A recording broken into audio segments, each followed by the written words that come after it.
I'm all for new, interesting takes on what the motorcycle can be, and without these crazy, often failed attempts at innovation, we wouldn't get the bikes that do change everything and often push the industry forward. But much like inventing the light bulb, sometimes you have to find 2,000 ways not to make a motorcycle. These are those motorcycles. So here are my 10 picks for the weirdest prototype and concept motorcycles from major manufacturers that didn't make it to production, and why that's probably a good thing. So as I started working on this first one, my 7-year-old daughter walked by, looked at the bike on the screen, and went, ugh, and walked away. This is the Honda Bulldog concept bike unveiled at the 42nd Tokyo Motorcycle Show in 2015, meant to be a proposed crossover between sort of street and city fun, think bikes like the Grom or especially the Ruckus, and then maybe something like an adventure bike. And the end result was what would be a sort of futuristic but rugged looking, low rear end slung Ruckus 2.0 that really just didn't do anything for anyone. Now this would have been powered probably by Honda's horribly uninspiring 500cc twin from the CB500. Now this is certainly not the worst concept or prototype motorcycle that we've seen from a major manufacturer, probably not even the worst from Honda, but it's not hard to see why this bike didn't make it to production. It's bold for sure, but it's not the kind of bold that usually works for Honda. To me, this looks like an electric concept bike that would come out of some random startup electric motorcycle company. I feel like you see these kinds of things all over Instagram. Yeah, it's not great. Number 9 goes to the Honda Dream Kids Dokito.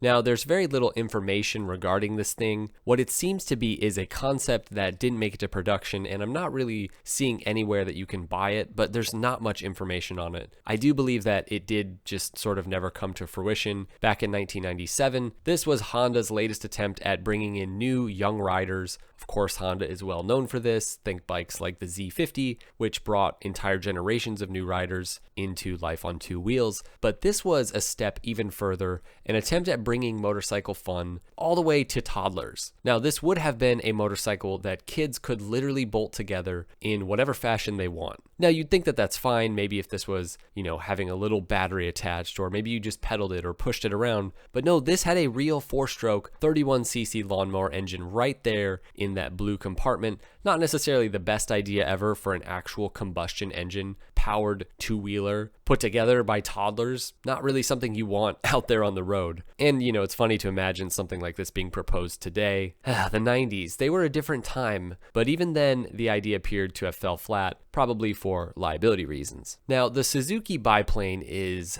man, it's something. I think, as we'll see, no other brand has had so many odd concept and prototype motorcycles as Suzuki, and the Biplane is no different. This one is a real bike, not just a drawing, and it was displayed at the Tokyo Motorcycle Show in 2007. This was meant in many ways to be a possible example of what motorcycles in the future could look like, and it's also meant to harken back to early aviation and sort of the dawn of flight. It has a very streamlined aesthetic, but it also looks a bit like something out of Tron. It would be powered by a semi-exposed V4, would have girder-style front forks. Now, there might have been some hype around a design like this in 2007, but I have to say, as motorcycles do in many ways look more and more like this, I don't know. It kind of also looks like something that we would see from an electric motorcycle startup. Yeah, it hasn't aged great for me personally. It looks weirdly like a Diavel. Having a big V4 engine with loads of power and no wind protection may have in some ways been a foresight for Suzuki and the dawn of, hyper-naked bikes and street fighters. Personally, I hope that motorcycles never look entirely like this. It doesn't do anything for me, but that could just be my preference. I'd be curious to what you guys think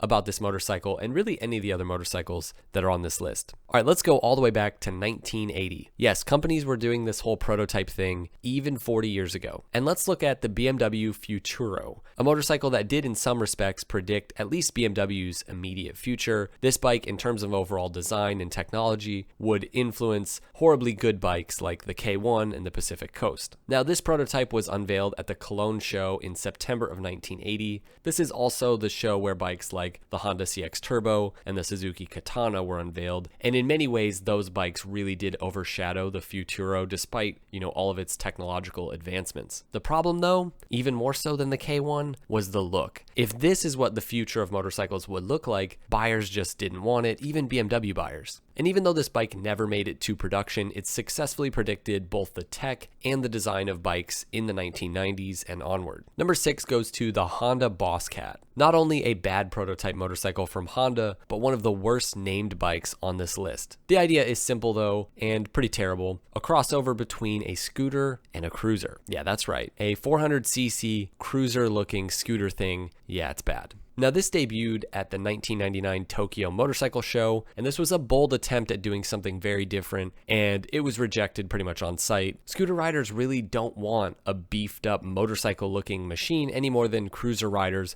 want a dumbed down, slow version of what is already available. And the overall design, I think, was the main problem. One writer talks about how it looked like it had just escaped from a Star Wars movie. You know, it looks like something someone would ride around on in Star Wars. The bike would come in 250 and 400cc versions. One is a single and one is a twin, and the 250cc version was much less offensive. But yeah, the 400 pretty much died on impact, and you know, for good reasons. Number 5 goes to the Suzuki Falcorustyco. Yes, you heard that right, Falcorustyco. I'm not sure which is worse, this name as a whole and the fact that it sounds like, you know, a gas station in Arkansas, or the fact that someone thought it made sense to use the word rusty in the name of their new motorcycle. Now this bike debuted all the way back in 1985 at the Tokyo Motor Show, and in many ways this was a precursor to the Hayabusa. Both this and the Hayabusa are named in roundabout ways after different species of birds and falcons. This bike could have been way ahead of its time. You know, the bike doesn't have a frame, for example. The engine isn't just a stressed member of the frame like many bikes. It essentially is the backbone of the bike structure. It has a front swing arm, and yes, 2 Atari joysticks for handlebars, or at least that's what they appear to be. The bike did have electronically controlled suspension, which really was way ahead of its time, but beyond that, the motorcycle was of little interest and never made it to production. Much like the Suzuki Biplane, I'm okay with the fact that this didn't make it to production. Number 4 goes to the Kawasaki J Concept, one of the craziest concept motorcycles ever unveiled by a major manufacturer, a completely new way of viewing motorcycle riding, and nothing I would ever want to own.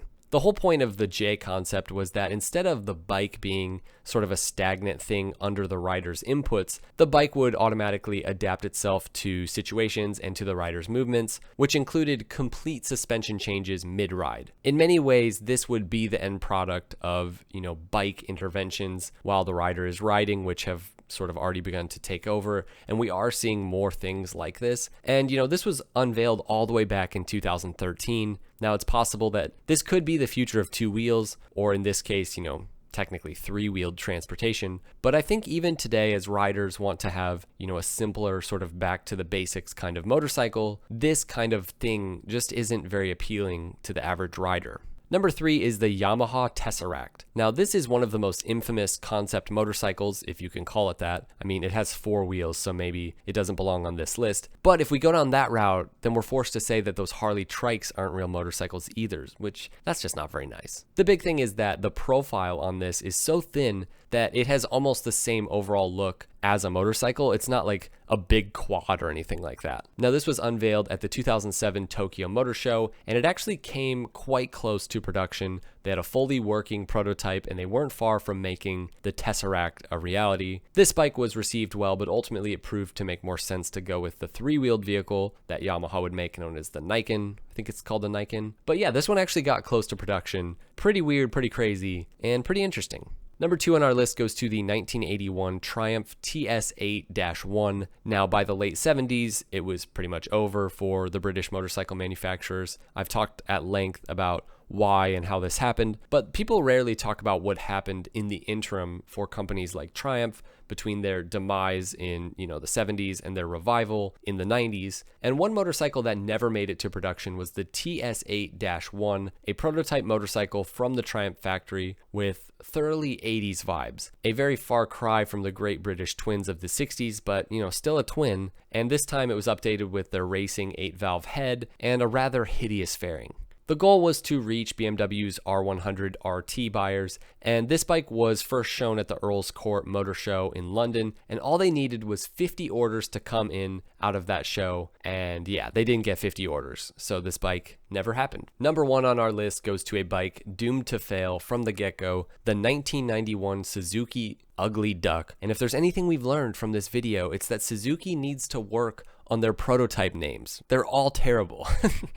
Anyways, this was unveiled in 1991 at the Tokyo Motor Show, and this was a show that was dominated by this kind of motorcycle, these sort of two-wheel drive all-terrain things. Now, this trend came about primarily because the iconic big three-wheelers were being banned in the United States, so in essence, this bike and others were pretty much two-wheeled attempts at capturing the same spirit, but the Ugly Duck was, well, it was a true ugly duck. Now, some viewed this as one of those bikes that's so ugly it's kind of attractive, like, you know, a mangy dog that is also kind of endearing. Also, this was an attempt at reaching non-riders. The bike was an automatic, had lots of leisurely aspects. It also had room for two, but in the end, this bike and others like it really didn't hit the mark the way that the big three-wheelers had from Honda. They never came even close to replacing that market when the United States banned those three-wheelers. And yeah, Honda tried to do this, other companies did as well, and it just really never worked. And this bike is a good example